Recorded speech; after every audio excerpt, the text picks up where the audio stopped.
আসসালামু আলাইকুম সবাইকে।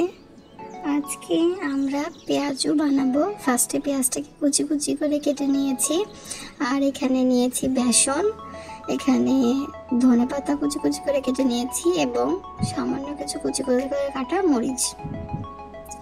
আপনারা যে যেরকম ঝাল খেতে পছন্দ করেন সেরকম মরিচ দিবেন। এখানে আমি অল্প একটু লবণ, অল্প একটু মরিচের গুঁড়া আর জাস্ট একটু কালারের জন্য অল্প একটু হলুদের গুঁড়া দিয়েছি। এই হইতেছে সবগুলো উপকরণ।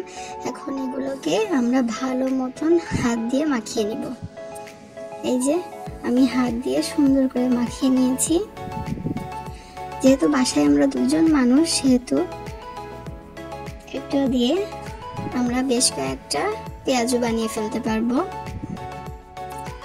আর এই যে বেসনটা দিয়েছিলাম, এটা হচ্ছে সেই বেসনটার মধ্যে আমি পরিমাণ মতন লবণ এবং একটু মশলা, আবার ভিতরে মরিচের গুঁড়া সব কিছু দিয়ে আগের থেকে রেডি করে রাখি। সেই বেসনটা দিয়েই আমরা ওটা মাখিয়েছি। আর এই যে গরম গরম তেলে ভেজে নিয়েছি পেঁয়াজু। আল্লাহ হাফেজ।